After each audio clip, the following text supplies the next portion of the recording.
Assalamualaikum warahmatullahi wabarakatuh. Salam inovasi. Perkenalkan, saya Sahil Puadinasida, bertugas sebagai guru agama Islam di UPT SPF SDN 101873 Desa Baru, Kecamatan Batangkes, Kabupaten Deli Serdang, Provinsi Sumatera Utara. Saya memiliki cita-cita yang besar dengan semangat yang tinggi dalam mengembangkan transformasi digital di sekolah ini. Melalui penerapan pembelajaran digital seperti penggunaan platform pembelajaran interaktif, media presentasi kreatif, dan literasi digital, saya percaya proses belajar bisa menjadi lebih baik dan bermakna, serta membantu siswa berpikir kritis, berkolaborasi, berkreasi. Mari bersama dorong perubahan menuju sekolah dasar yang lebih cerdas, inklusif, dan berdaya melalui teknologi. Karena masa depan pendidikan dimulai dari langkah kecil kita hari ini. Semangat digital! Sebelum membawa siswa masuk ke dalam dunia digital, guru harus menanamkan 4 kompetensi literasi digital, yaitu digital skill, digital etik, digital kultur, dan digital safety. Digital skill mampu memahami dan memanfaatkan perangkat digital. Digital etik memahami aturan, nilai, dan sikap saat menggunakan teknologi dan internet. Digital kultur memahami bahwa teknologi sudah menjadi bagian dari kehidupan sehari-hari, seperti belajar, berkomunikasi, dan bersosialisasi. Digital safety gunakan internet dan perangkat digital dengan hati-hati dan bertanggung jawab. Diawali dari pembelajaran seperti biasanya. Nah, setelah kita belajar tentang halal dan haram, selanjutnya kita akan mengerjakan tugas yang ada di buku paketmu pada halaman 74. Silakan dibuka halaman 74. Pembelajaran umumnya sering kita temui hanya dengan menggunakan buku pokok sebagai sumber dan media pembelajaran. Pembelajaran cukup monoton, hanya membaca, menulis, hingga akhir jam pelajaran. Ketersediaan sarana prasarana serta faktor lingkungan merupakan tantangan tersendiri untuk melaksanakan misi ini. Belajar, Bapak. Jadi karena pada hari ini hujan cukup lebat sehingga kelas kita kebanjiran, maka kita belajar di perpustakaan. Pembelajaran transformasi digital dimulai dengan cara yang sederhana. Biasanya guru menyiapkan laptop, proyektor, dan speaker. Kabel-kabel seliweran di bawah meja dan di lantai itu sudah menjadi terasa begitu modern bagi anak. Kita mulai permainannya. Kita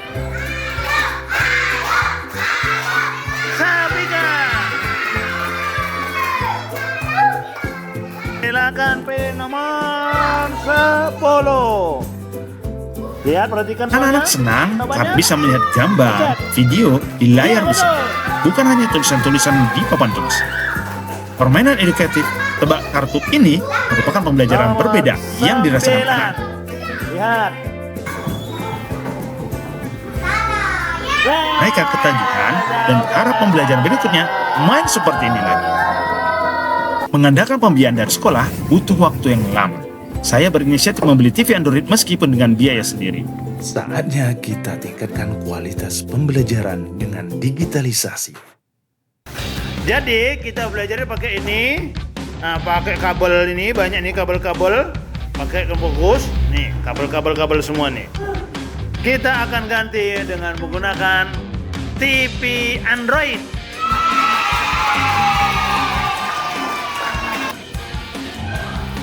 Selamat pagi.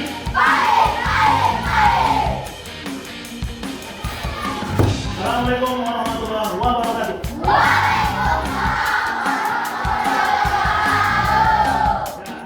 Kembali belajar agama Islam.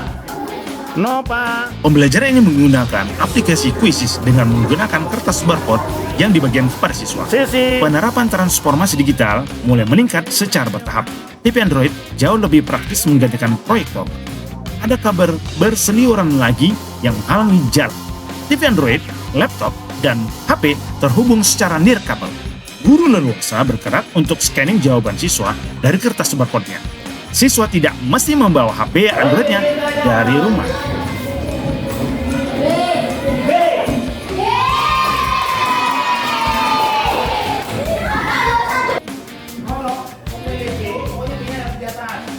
Pada pembelajaran ini, guru tak perlu lagi mengeluarkan laptop, cukup sambungkan HP ke TV Android melalui mirroring, dan materi pelajaran pun langsung tampil. Guru lebih leluasa bergerak dan siswa pun lebih fokus menikmati pembelajaran tanpa terganggu kabel yang melintang. Sebelumnya, anak-anak tidak merasakan belajar seperti ini. Mereka senang dan bangga dengan teknologi yang dapat dilihat dari antusiasnya mereka dalam mengikuti pembelajaran. Yang betul player 10, siapa player 10? Player 10. Kita menuju digitalisasi pembelajaran. Kita belajar itu menggunakan TV monitor yang terhubung dengan HP dokter. 1, 2, 3.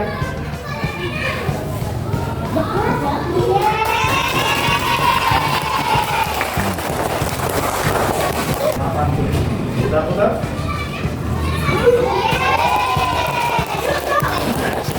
Guru menampilkan tulisan yang ditulis melalui HP yang di-mirroring dan ditampilkan pada layar TV Android. Ini merupakan suatu pembelajaran yang baru bagi siswa. Rupanya, HP Android itu sangat banyak kegunaannya bagi yang mereka belum ketahui. Bukan hanya bisa menulis, tapi juga bisa menggambar, seperti papan tulis digital. Tidak berhenti sampai di situ, saya berusaha menghadirkan tablet Android. Walaupun bekas dan sudah rusak, tapi masih bisa saya perbaiki dengan biaya sendiri juga, agar siswa semuanya bisa menggunakan perangkat digital dengan terarah, terpantau, dan merata. Sebab tidak semua siswa punya HP Android. Segala upaya kita lakukan demi transformasi digital berjalan. Hari ini kita akan belajar agama Islam dengan menggunakan teknologi digital. Selanjutnya Bapak akan persiapkan terlebih dahulu. Masukkan kodenya yang di depan. Ini saya bersama siswa dapat langsung berinteraksi dengan materi digital. Tugas-tugas bisa dikerjakan dengan layar sentuh dari tablet Android. Video pembelajaran dapat ditonton oleh bersama. Diskusi menjadi lebih hidup karena semua bisa ikut terlibat. Suasana kelas pun rasa lebih modern, menyenangkan, dan interaktif. Meskipun dilakukan dengan segala keterbatasan yang ada. Untuk memperdalam proses pembelajaran, saya merancang tugas rumah bagi siswa kelas 6 dengan memanfaatkan coding AI melalui aplikasi Canva.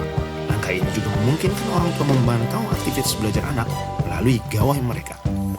Memperkenalkan digitalisasi dalam kehidupan sehari-hari. Selain itu, saya juga memperkenalkan absensi berbasis sidik jari atau fingerprint pada siswa agar mereka terbiasa dan akrab dengan perkembangan teknologi terkini. Jadi kita pada hari ini belajar membuat poster dan juga video kampanye dari aplikasi Canva. Dalam upaya meningkatkan kemampuan berpikir mendalam dan bermakna, saya mengajak siswa membuat poster kampanye anti perilaku tercela yang dapat dijadikan status WhatsApp. Proses pembuatan poster dilakukan menggunakan aplikasi Gemini AI dan Canva. Jadi kali ini kita belajar menggunakan aplikasi CapCut. Selanjutnya, melalui aplikasi CapCut, siswa saya bimbing untuk membuat video kampanye bertema tidak menormalisasi perbuatan tercela dalam kehidupan sehari-hari. Berikut merupakan sebagian karya siswa. Ya, ambil. Kita mau menggambar. Gambar apa yang mau kita gambar nanti? Tidak hanya menggunakan aspek kognitif dan afektif, dalam kegiatan ekstrakurikuler seni rupa, saya juga mengajak siswa belajar menggambar digital menggunakan aplikasi eBSpace. Kegiatan ini diharapkan dapat mengasah kreativitas serta membantu mereka mengembangkan bakat seni yang dimiliki. Ini beberapa aplikasi yang digunakan saat transformasi digital dilaksanakan di sekolah ini. Sebagai penutup, terdapat pula testimoni dari kepala sekolah dan pengelola sekolah. Assalamualaikum warahmatullahi wabarakatuh. Perkenalkan, saya Aden Febrian, Kepala UPT SPF SDN 101873 Desa Baru, Kecamatan Batangkuis, Kabupaten Deli Serdang. Salam inovasi. Sebagai kepala sekolah, saya sangat mengapresiasi dan terima kasih yang setinggi-tingginya atas langkah yang telah dilakukan Pak Sahril dalam melaksanakan transformasi digital. Beliau masih guru honorer tapi mampu memiliki semangat yang tinggi untuk melaksanakan digitalisasi sekolah dengan semua fasilitas yang ada. Dengan semangat yang tinggi, saya melihat penerapan teknologi dalam proses pembelajaran yang dilakukan beliau membuat siswa lebih aktif, semakin adaptif, dan antusias belajar. Sekolah semakin siap menghadapi tantangan pendidikan abad ke-21.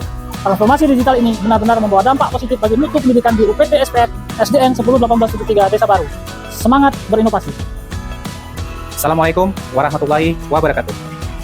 Salam inovasi. Saya Saiful Bari Siregar, pengawas sekolah di UPT SPF SD Negeri 10 1873 Desa Baru, Kecamatan Batangkuis, Kabupaten Deli Serdang. Saya merasa bangga melihat bagaimana Pak Sahril dengan gigih untuk melakukan perubahan, penuh dedikasi, perjuangan, dan pengorbanan dalam mempelopori transformasi pembelajaran menuju sekolah digital. Jika gurunya kreatif, inovatif, pasti siswa-siswanya akan menjadi makin bersemangat dan proses belajar menjadi jauh lebih menyenangkan. Dengan keterbatasan perangkat digital, beliau mampu berjuang menerapkan digitalisasi di sekolah ini untuk mengikuti perkembangan zaman. Transformasi digital yang dilakukan oleh Pak Sahril di sekolah ini benar-benar menjadi contoh bahwa perubahan bisa dimulai dari diri sendiri dengan langkah kecil yang konsisten dan penuh semangat. Tetap semangat, salam inovasi, semangat berinovasi. Jika kita punya kemauan yang kuat, tidak ada satu hal yang mustahil untuk dibuat.